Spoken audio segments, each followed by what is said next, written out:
for CJ. They're at a -4 scoreline right now, going up against KT, who is at a +10. A lot of these teams have just better scorelines than CJ, and they go up against KT now and then Africa in the next match. So to give clarity to the fans at home, you might wonder how the playoffs race works in Korea. The way it works is that the first tiebreaker after just game score is going to be the overall, after just the match score is the game score. So it's going to be all about whether you're winning those clean 2-0s or whether it's just a +1 if you win 2-1. And the thing is that CJ have been winning scrappy, long games, 2-1 series, and especially in their first iteration pre-BDD, lost 2-0 a lot, so their overall game score is -4. Even with 2 2-0 wins, they will move to just even, 0 game score. Compare that to Jin Air Green Wings, who already have 10 match wins. If they are to lose their next 2 matches, they have +7. The most they could fall to is +3, so they will always finish higher than CJ. CJ's only hope is that a lot of results around them go their way, and that's all they can hope for, because they can only get to 0 and they can only finish 5th. They can go no higher. Yeah. See, though, the bans are coming out here. Just the last ban from KT that we're waiting on, but it will be Nidalee Silver Corky, taken away by CJ. Azir, of course, taken away from BDD, as well as that Varus out of his hands. And now final ban getting ready to come out is going to be Poppy, taking that one out of Untara's hands, which could just relegate him back over to the Maokai, something that we repeatedly see him pick up, but Kallista's made it through. He's a good gangplank as well, and as you mentioned, Kallista, who got another batch of nerfs in patch 6.6, so we've seen her deprioritize to the point where we've seen a lot of picks, not necessarily falling through drafts, but she got some trades. She got the up to 27% attack speed when she's next to her Oathsworn. So there was a little bit of an exchange there. Wasn't a flat nerf to that Kallista, to be fair. But again, on this patch though, on 6.6, also lost percentage health damage on that is W. True. That is also true. The amount of laps the Sentinel does goes down. 3 so instead of 7. It's again, overall a very heavy nerf over a lot of different patches. And CJ looking for a first pick, not reaching for something like the Gangplank. Untara's look good on Gangplank, look good on Maokai and Poppy. Those are his 3 champions. He's going to go with a bubbling pick. They're going to go with the Kindred. Yeah. Well, they have to go for this because Kindred has been one of Bubbling's best champions in the jungle. Definitely don't want to see him pull out the Gragas. So just go ahead and first pick that one in. Now KT playing around with the thought of picking up that Kallista for themselves. We saw this. You got to flash the Malzahar. We saw Fly play that one against Rocks in Game 3, and they found a victory with that. They are on the red side. That's when we saw the Malzahar pick. Outside chance we'll see it again this series, but certainly going to be 5th round of the draft. Plenty of shenanigans just mousing over champions. Probably going to be the power bot lane, Lister Alistar. Speaking of flashing champions, Mad Life, of course. I would love to see that Blitz locked in. What better day could you play it on than April Fool's Day? New buffs to Jarvan, one of Daydream's signature champions. You might see that from the jungle in future series, but of course not in this game. We've been spoiled, and speaking of being spoiled, no Ryze ban, no Ryze first round pick. Ryze still looms as a potential flex on either side of the draft, so let's see where CJ goes. I was going to mention that, but yeah, good on you to note that as well. So yeah, Ryze does make it through, and we saw how well Saucin played it in Game 1. They first picked it even, and it didn't get punished. So we could just see that one come out from either side. CJ playing with much more standard picks as far as the last couple of weeks have gone, so we might just see the Braum pick up here. CJ are very much looking to be picking Jin this game. That's why they haven't gone for an early round AD carry. Now, of course, they may be forced into something like a Lucian or something safer, but Jin has a pretty good laning matchup against Kalista, and if they can create somewhat of a front line, which of course Braum will do very well, and there's definitely a chance that Kramer goes to Jin. He's been next to Prey, probably the most impressive Jin. Soul is also on Kongnu Monster, has looked good on that champion. Waiting to see what KT show. They've only shown the bot lanes so far. Score has his pick of junglers outside of Kindred and Nidalee, so hard to find a champion that can skirmish to the level of the Kindred, but he's a magnificent Gragas player, famously, and maybe it's time to start picking champions to really deal with the Lamb's Respite.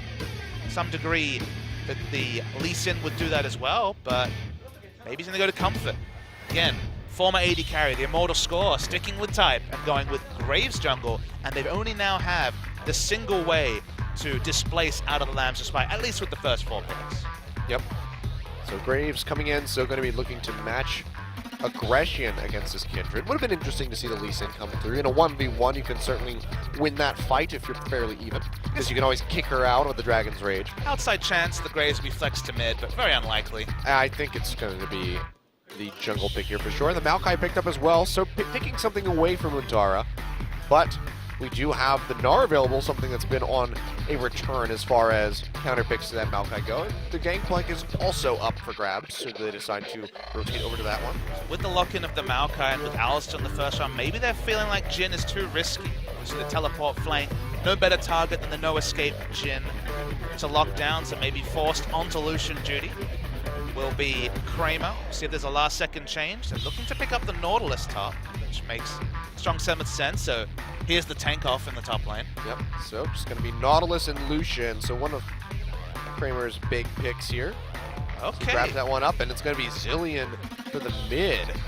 So I haven't been convinced by the Zilean picks when you don't have Poppy in the top lane. Specifically, the turret dives you can pull off with that combination, or the damage from Poppy makes that have a semblance of sense. Now you can understand that Maokai is similar in a lot of ways to Poppy, but it's single target engage, not so much the AoE engage that you can get from the instant cast of the Keeper's Verdict, but you can still pull off similar scenarios. Go for that teleport flank, turret dive, and have no worries, you're the tanky Maokai. So sticking with the tried and true Zilean, but it's not quite plan A when it comes to Zilean play that's really been effective across the region. Interesting stuff. CJ with a much more balanced draft than we're used to. Looks less like the late game fests they've been opting into. We've been looking for CJ to show us something different because they've basically been abandon all hope of the first 30 minutes and then fight at 40 minutes. Be nice to see them try something different in this game, and so far it seems like a much more balanced draft, so maybe we'll get what we're hoping for. Yeah. KT, though, do change things up with the Zilean, so we'll see how this is going to impact their play later on in the game, because I feel like this is going to be very contingent on them landing those double bombs to get those AoE stuns to pick through the ranks of CJ. Worth noting they have Graves from the jungle, so they do have a damaged jungler to go along with Zilean, who, as you mentioned, is burst or sometimes almost purely utility in fights, but a lot of comfort on the side of KT. It's just, do these 5 champions make sense together? To some degree, yes, but we'll see. Yeah, we will see. Game 1 here coming up, CJ versus KT. Let's get into it. Everybody wants to rule the world. There's a room where the light won't find you. Holding hands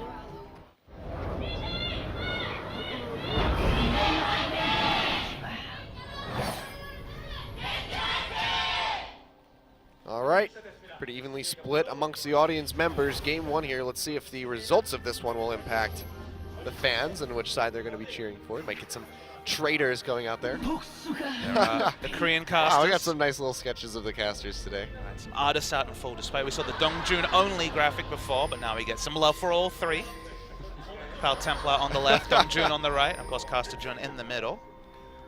So the reason why I talked about KT's comp and specifically a bit of a wait-and-see approach is that we've got 4 teleports this game. Untara, BDD, Someday, and Fly all taking the teleports, a double teleport on both sides.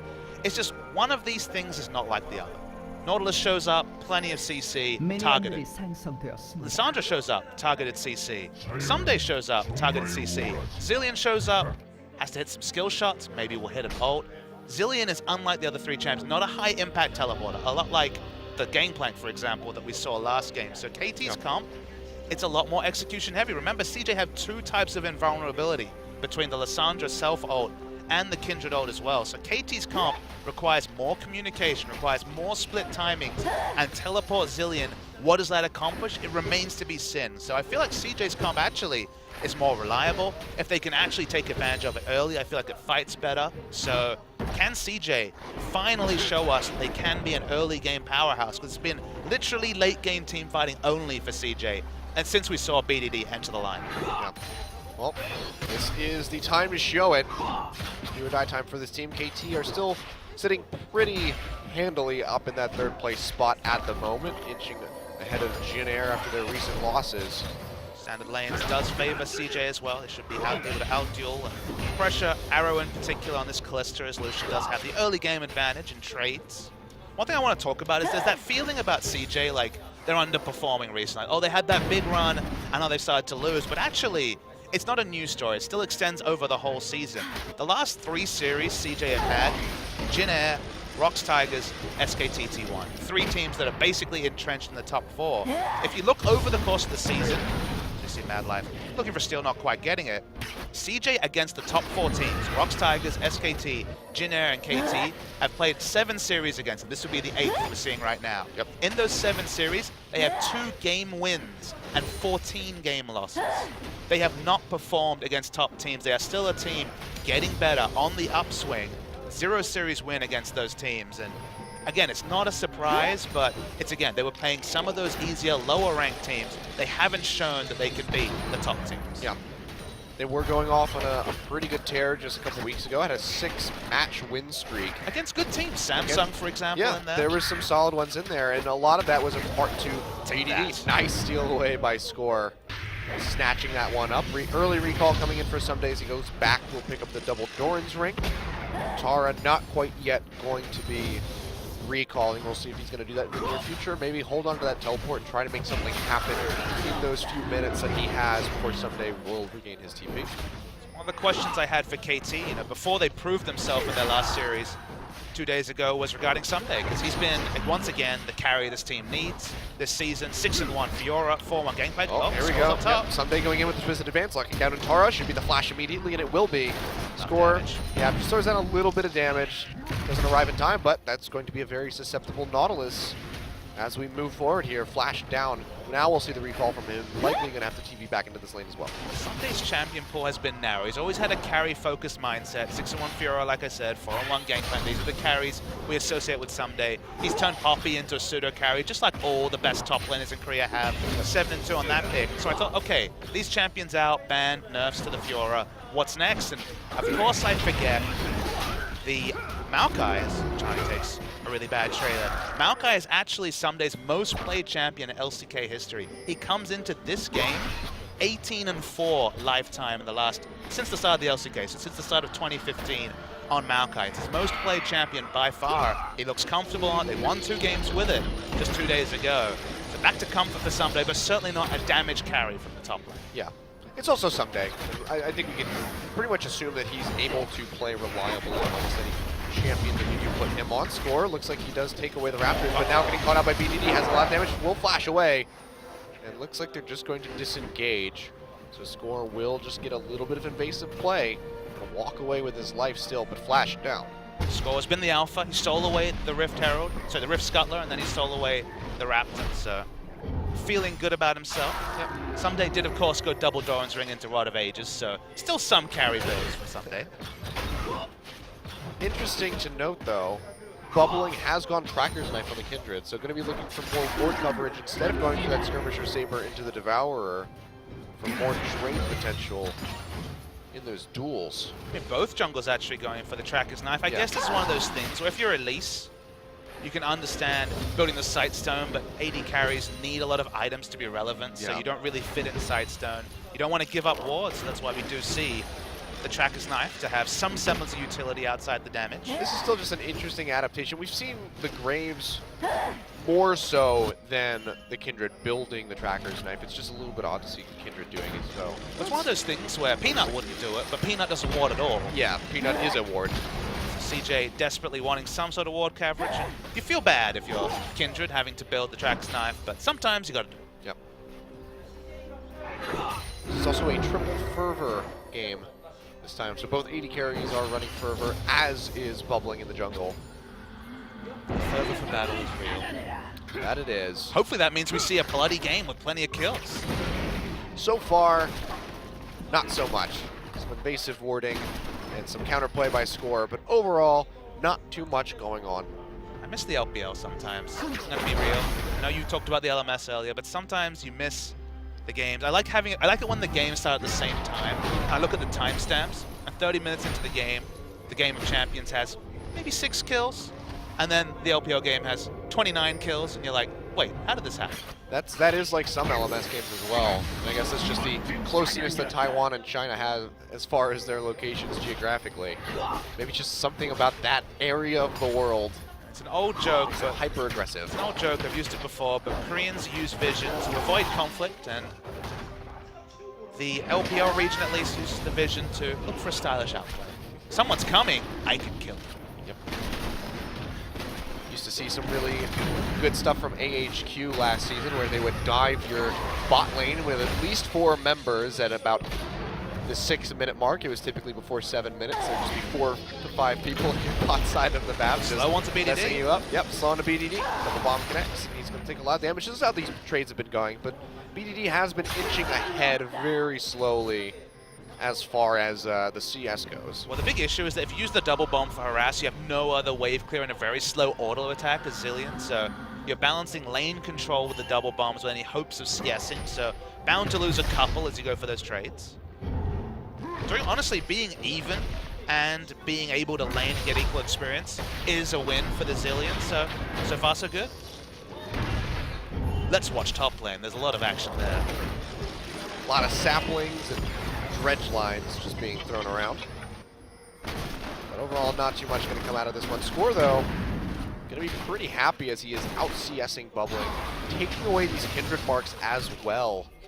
You can see Bubbling still just trying to get to that mark for the Devourer. Hasn't completed the recurve bow quite just yet. Should have the completion on his next back. But of course, Score is that much further ahead of him, going to be going for the Warrior enchant and outputting that much more damage early on as he comes in for these ganks. Given that Fly has been winning trades in mid, that bodes well for Score. If he builds the immediate power that the Warrior enchant gives, then should be able to opt into Dragon Control, just because, again, Devourer versus Warrior. But you really want to fight if you have Warrior, and you're incentivized to farm if you have the Devourer. So lane control in mid, Warrior enchant build from the Graves means that early Dragon Control should go to KT. Might see a meeting of the wills here. Yeah, well, just gonna go for the ward. This is the second time that he's placed this one at the Krug, so just trying to keep track of Score. He will do so, and with that knowledge, moves over here to take the Rift Herald here, first of the game. I think they do have some idea of this as Untara has roamed out of There we go. this lane. Something coming around the side, and it's going to be the Rift Herald going down. Bubbling has to throw out the Lamb Switch right immediately, but almost nowhere to go. Will have to flash the wall if he wants to live through this one. The bomb connected, he flashes it all the same, and he goes down, maybe thinking that the bomb wouldn't kill him, but just big mistake there by Bubbling. Should have just accepted his fate and gone down. Maybe they should have stuck with Cloud Templar. Maybe they should have. And this is him getting his best champion. Let's be fair, Bubbling's been pretty good in the second half of the season. Again, is he the fearsome jungler you want him to be? I don't think he'll ever develop into that. It's a guy who's been around the challenger scene for quite a while. Yeah. The flash here is a bit questionable. I mean, you should have known that you were going to die. I think you should just accept your fate at that point. Score, though, coming up from this top side. It's going to be a TP coming in as well from Fly as they're looking for the dive. Tara quite low. Goodbye, Tara. Pushes out the damage. There's nowhere for him to go someday. Actually doesn't even need to take this one up. It's just going to be Score with the Graves. And they find their second kill. KT looking like they're playing very concise together. And when you have lane control against Alessandro, that's the freedom you have. You can just roam out of mid, push up the lane, go for the turret dive. Zilean, if he gets a free laning phase, is one of the most fearsome mid laners because he's super fast with his E ability, just shows up in other lanes. Turret dives are the easiest things in the world if you got targeted CC, and we mentioned that's what Maokai provides. Gank for the Maokai lane, he can tank for days. Really nice play, clean from KT, but CJ's going to pick up a second neutral to answer the early game. So, not resting on defeat here. Goes right back over. So picks up, as you said, their second one. So the Dragon going to be coming in here at 11.5 minutes just about. So could keep that scaling going in their favor. Speaking of scaling, exact same timing for all 3 Rod of Ages is hilarious.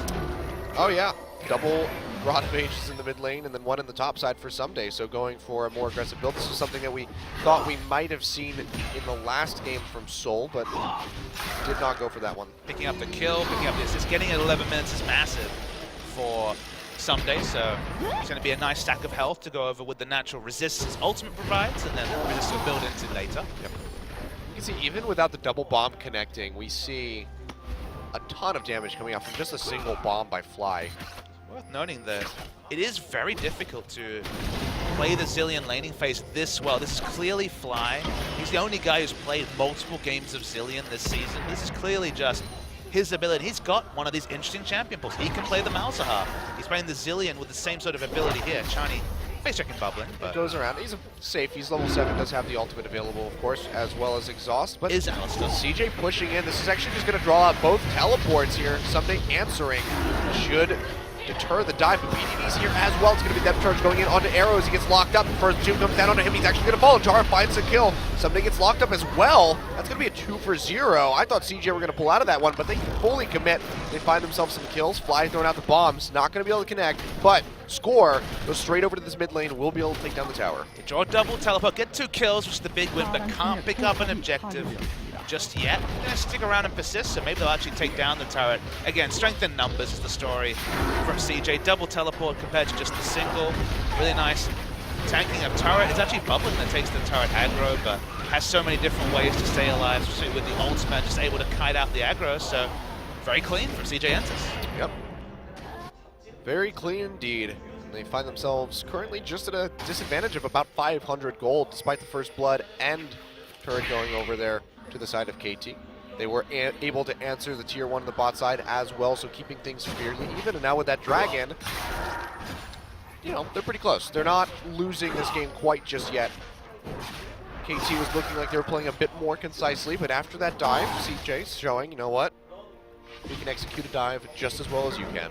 The thing I want to return to is we spoke a bit about the rising priority and the rising effectiveness of Rift Herald in the previous series, and we saw Rift Herald take in this game and it didn't amount to anything. The reason there, and the one thing I want to point out to the viewers, is that in a lane swap, I think there's a lot of value in Rift Herald, because when you go for that second turret, you can sometimes push, get an inner turret, get an inhibitor at a faster clip because of the extra damage and movement speed that both your minions and the bearer of the buff can pick up. But when it's standard lanes, when there aren't any turrets down, when you can't really rotate and get an advantage out of rotation, in this sort of a game, the value of Rift Herald is much lower. Yeah.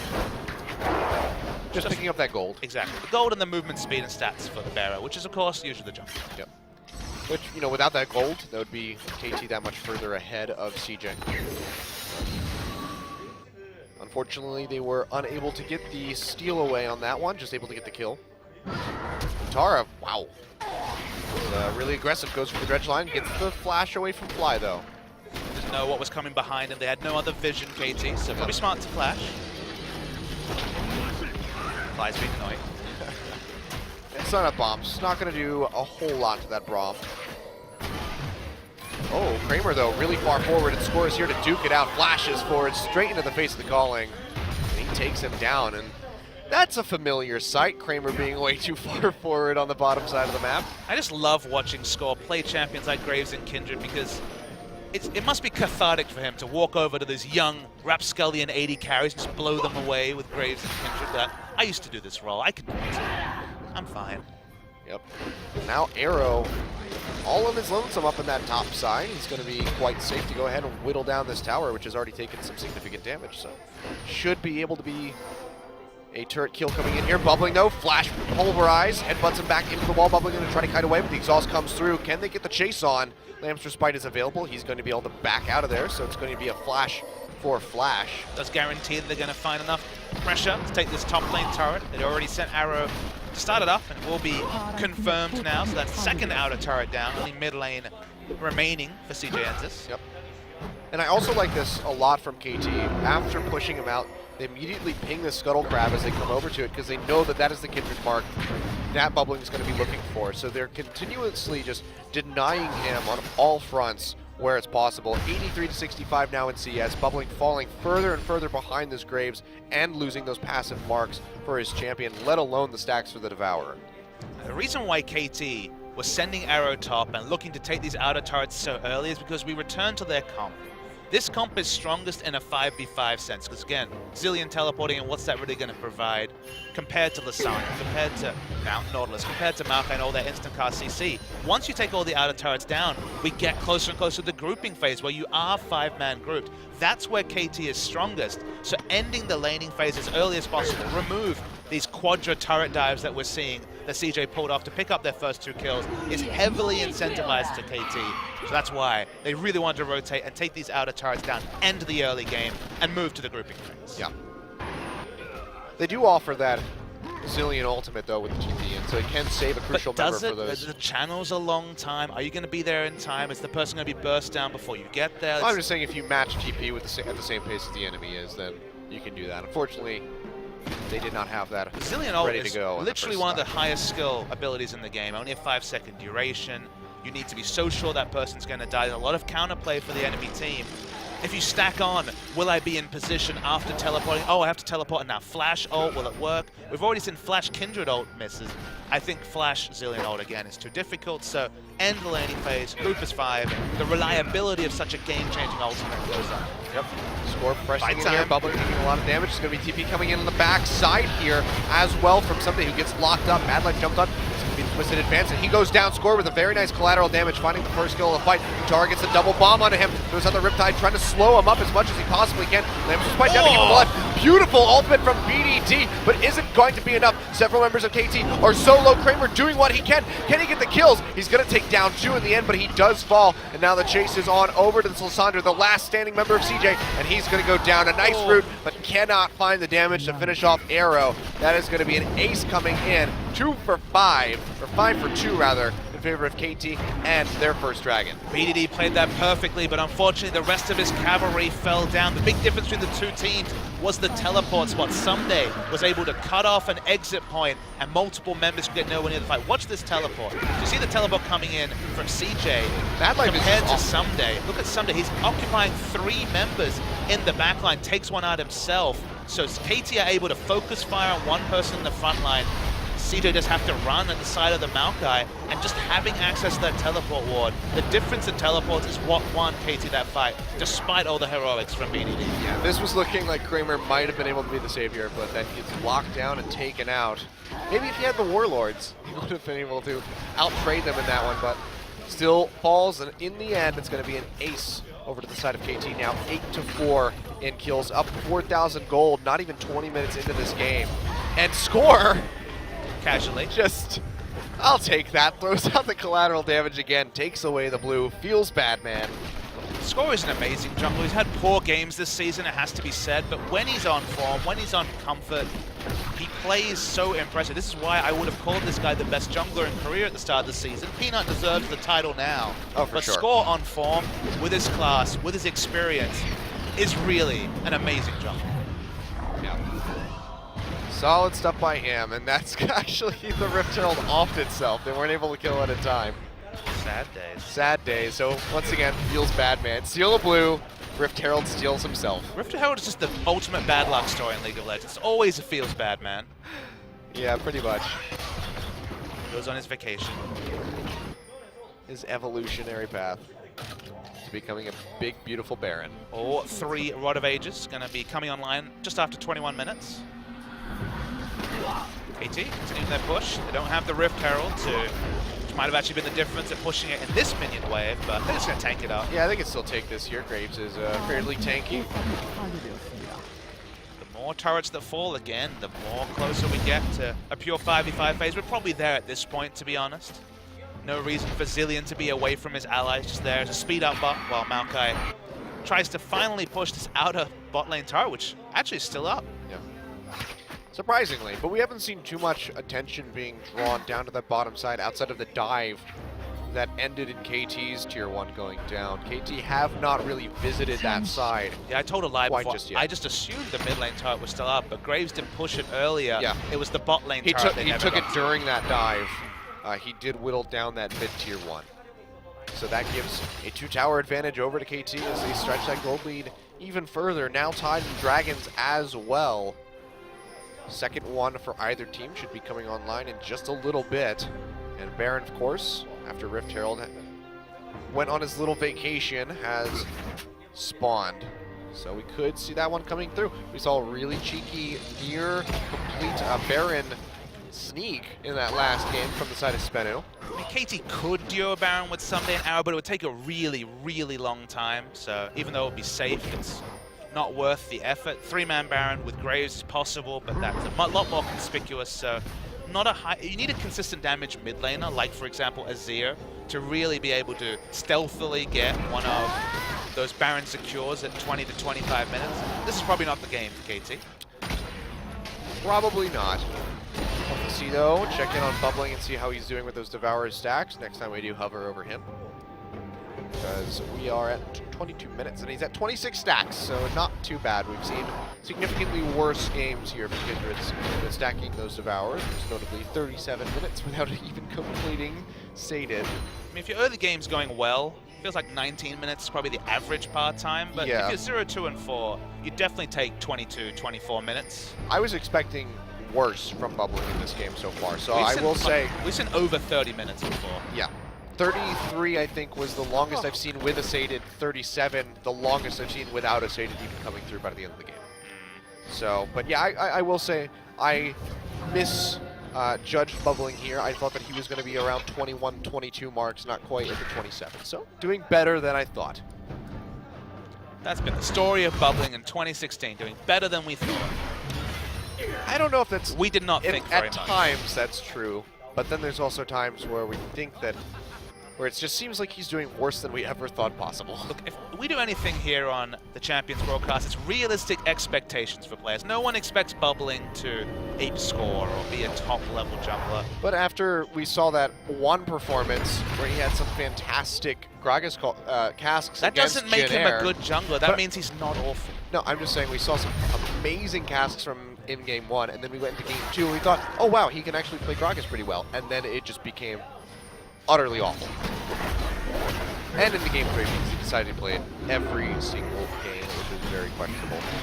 See though, KT finally paying some attention to this bottom side tier 1. Just a few more hits. There's going to be TP coming in from Someday, however, going to be matched by Untara up in that top side. Looks like it's just going to be a general disengage. Untara canceling that one out to push the wave up in the top side of the map. And that will be the tier 1 going down here in favor of KT. So CJ knowing that they can't really fight that fight. KT have a good burst. Chinese take a lot of damage, but hasn't popped the ult yet. There is double TP. It's actually no, Untara has no teleports. It has to go walk to bottom lane. Yep. BDD trying to pressure out that mid tier 1 though. Fly could answer with a TP of his own should he deem it necessary, but he's a Zillion. He can zip his way up there with the W. So he sped up Maokai instead, which will force BDD's retreat. No turret picked up by CJ. KT continuing to make some strong moves around the map and get themselves these global objectives. Now, second dragon looking like it might go down in their favor. Nothing much CJ can do. Kalista Ren with the smite there from Score. Tara coming in. Tries to get the dredge line, but a match flash there by Fly will keep him safe. Second time he's had to flash away from the dredge line. Double bomb stun here. The Wizard advance onto Mad Life. Throws out the Glacial Fissure. Does knock up Someday. The bomb's coming through again. Mad Life jumps away, but he's going to go down. Fly finding the kill. Johnny going deep. Now pops the Alistar ultimate, still keeping himself alive. The BDD locking up Fly and Arrow in the backside. Has to go straight into the Zonia. Score on the run as a Hexdrinker shield gets popped. BDD, can he find anything? Trying to get Hachani. He will find it, but here comes Fly. Let's see if he can answer for this one. So far, it's a 3-for-1 in favor of KT. Score, despite being solo, firing out the shots. And Fly with the last second ultimate will keep himself alive. It's going to be a 4-for-1 in the end. Just a Johnny going down. And KT going to get a tier 2 tower in the mid side, more than likely. If not, they're going to go over with this Baron. You can tell Fly is a Zillion man. He decided, all right, you're juking all my skill shots. I'm going to bomb myself and just get in melee range with ultimate down. You can't kill me or res me at higher health. Man. This is really good to see, and KT fighting as a 5-man team, and so many times we've seen BDD full health, ult up, and just not fighting with his teammates. Obviously a lack of communication between the members of CJ. Late game team fighting, they've looked strong. 26 minutes on the clock, not really been their time. They don't have a late game team fighting comp this time either. It's very even in terms of late game scaling, and CJ lose that fight. Yep. I like that play by Fly and the Baron, just throwing out the bombs on every which way that they can come in. Something's already unkillable, able to itemize second in the Spirit Visage, just take no damage in the front line. And the question is, where is BDD during all of this? He gives a nice 2-man ult, but his tank line is already squishy, and Tara's just alone. A couple of the threats are down. CJ's team fighting, which again has been their calling card in the late game, not on display here. Certainly not. Fly, the bombs are on point. Playing this Zillion to a T. Now with a blue buff, even more harass coming out. We can see Rod of Ages, Morello Nomicon completed for him. We'll see where else that build is going to take him. But so far, 4-0-7. Fly is on a fast track for an MVP in this game. Oh, another fight breaking out as Untara gets locked up here by Someday, taking a lot of damage. The bomb's ticking as well. Nice pulverize. And Spite does come down to try to keep him alive, but Arrow's just been stacking up the Rens this entire time. Fly, though, gets caught out by BDD, who has to go straight into the Zonias. When he comes out of this, let's see if he can get anything or if he's just going to die. It's going to be the latter. He falls. Fly finishes him off with an auto attack. That's going to be the tier 2 in the mid lane going down. Now with just Kramer and Bubbling alive, they have to retreat and recuperate. Looks like this could be the inhibitor line getting broken here at 27.5 minutes. I mean, KT's front line outclasses CJ's any day of the week. Sunday has so much health with their Art of Age, now Spirit Visage and Frozen Heart. Graves can function as a huge front Are they just going to go for the game here? They're It looks like going for they it. might. 13 seconds on Mad Life. Bubbling, no Lambs for Spite available. First Nexus start gonna fall. Fly still has the ultimate available as Arrow gets the chase on the Bubbling, who just has to dash away. Looks like KT gonna have to peel out of the base here. They don't have Someday to tank up the turret. With limited waves coming in, they just back off, but the Nexus already getting ready to be exposed, and Super Creep's going to be storming down through the base. TP coming into the back, though. However, who's it going to be? Looks like it's going to be Antara. BDD joining maybe quite soon. Antara comes in, still a very tanky Nautilus, locks up with Johnny. The bombs come through, they grab him up the dredge line. They just have to sacrifice him and let him go. Mad Life and Bubbling chasing on the other side. BDD did TP above them. Flies here, ultimate available. BDD goes in, ultimate down onto Arrow as BDD uses the Frozen Tomb onto himself. Let's see if Arrow gets popped, if they just keep him alive. He's trying to get that pop, but he cannot do it. He falls, and CJ are actually turning this on its head. Score comes over the wall, does finish off Bubbling, however. Now the chase onto him as a Q from the Braum disconnect. Gusset blows come through. He gets locked up. Score gonna fall. Can he answer with a kill onto Kramer? Gets he it. does. Nicely played by Score, making the best out of a bad situation. But CJ are losing this Nexus tower. Will not go down here, but still a lot of damage being output. But CJ firing back, getting some kills of their own. Really swingy set of skirmishes. I guess 2 fights really broke out by the end of all of that. The second time saw the perils of Zillion. Used the ult a little bit too early onto Arrow. He lives. They wait out the timer. CJ's target selection is much better in this second fight. Smart of KT to not try to use the ult on Hachani. Obviously they could have done it, but rezzing an Alistair at full health isn't a big consideration. Double TP was up. That's why BDD found this extra spot. Because BDD just ulted, Arrow couldn't tell if there was going to be a spell cast at the same time as the ult. Had to reactionarily ult. Both carries go down. As this fight resolved, Score had spent so much time on the outscales. He probably does more damage than Someday can really respect. Because we're watching, this is 3v1, and he still pops Kramer. We can only imagine what would happen if Someday came out. Probably would have been maybe a 2-for-2 overall, but they take the 1-for-1. Someday lives, no free objectives. Really fun to track, and now we're getting to late game team fighting mode. And it's getting even. It's about 10,000 gold lead though, and it's only if CJ can start to cut that down in half will we see the even team fights that CJ are known for. Yeah, and something crazy is right now Score is about almost 5,000 gold ahead of Bubbling on this Graves. He's just been an absolute monster. We saw how well this Derek's Gage has been paying off for him in that last fight, able to get the kill in the 1v3. And now KT, with Super Creeps pushing into that mid lane, looking to pressure up on this bottom side of the map. Fortunately, the top side pushing against them. So they will have to answer that wave or risk losing a tier 1 tower in the top. But for now, they can stick around and just whittle down this turret down here. We can see Someday just more than happy to tank up the aggro from this turret.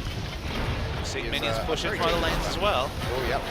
Turret down to half HP now. Arrow and Score get in here. They are able to take it out. BDD trying to pitch around the backside. He gets a 3-man root. Fly taking a lot of damage. The Frozen Tomb comes down onto him. Will get out alive. It's going to be the depth charge onto Arrow. Does he get the heal from the Zillion ultimate? He has to go down for this one, though. Looks like he's going to be able to just keep himself alive. Antara, maybe the next one to fall. They do finish off Arrow, but the rest of KT quite healthy. Bomb connects and Score able to get that last auto attack. Bubbling on the run.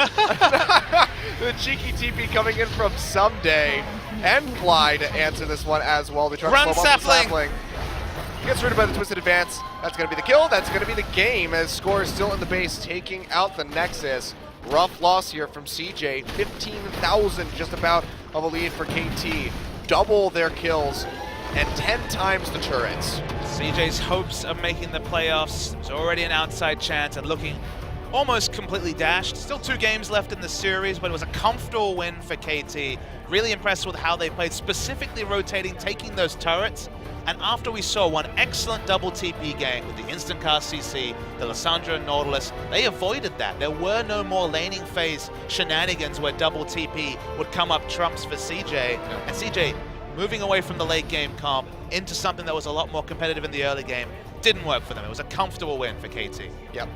A lot of that having to do with fly on that Zillion, of course score on the Graves, taking things away from Bubbling early on, getting a massive CS lead, just snowballing as that Graves and just working through those fights. He did some serious damage in that game. Graves, Maokai, Alistair, all frontliners, all can go as balls to the wall as they want, and they get rezzed by Zillion. That's why the comp worked. Helped that score was fed, so he was pretty innately tanky and then had the pocket Zillion ult as well. Yep. Well fought, well played by KT.